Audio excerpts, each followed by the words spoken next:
ஒரு கிராமத்தில் ஒரு தையல்காரர் தையல் கடை வைத்து வசித்து வந்தார்.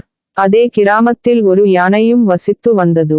வழக்கமாக அந்த யானை அங்குள்ள ஆற்றில் தினமும் நீராட்டச் சென்று வரும். அந்த வழியிலுள்ள தையல்காரரின் கடையை யானை கடந்து செல்லும். அப்போது தையல் கடைக்காரர் யானைக்கு உண்பதற்கு பழங்களை கொடுப்பார். இதனால் யானையும் தையல் கடைக்காரரும் நண்பர்களாக ஆனார்கள்.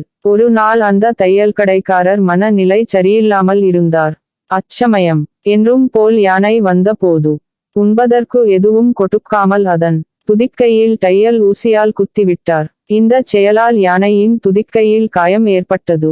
இதனால் யானை அதிர்ச்சியடைந்தது.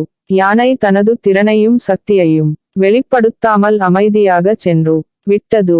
ஆற்றை அடைந்து வழக்கம் போல் குறித்தது. ஆனால் தையல்காரனின் தீயச்செயலை மறக்கவில்லை. அவருக்கு புத்தி புகட்ட நினைத்தது. யானை தனது தும்பிக்கையால் ஆற்றிலிருந்து சேற்றுடன் மண்கலந்த தண்ணீரை உறிஞ்சி எடுத்துக்கொண்டு தையல்காரரின் கடைக்கு திரும்பச் சென்றது. தையல்காரரின் கடையில் வாடிக்கையாளர்கள் தைக்க கொடுத்த புது துணிகளும் புதிதாக தைக்கப்பட்ட துணிகளும் வைக்கப்பட்டிருந்தன. யானை அந்த துணிகளின் மேலும் கடையிலும் சேற்று நீரை ஊற்றி பீச்சி அடித்து நாசமாக்கியது.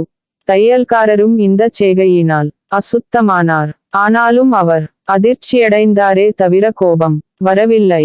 தையல் கடைக்காரர் உடனே வெளியில் வந்து அன்புடனும் ஆசையுடனும் தட்டிக் கொடுத்து தனது செயலுக்கு மன்னிப்பு கேட்டு வருந்தினார். பிறகு யானைக்கு சாப்பிடுவதற்கு பழங்களை வாங்கி கொடுத்தார். பிறகு இருவரும் மீண்டும் நல்ல நண்பர்களாக ஆனார்கள். தீய செய்கை வலியினையே ஏற்படுத்தும்.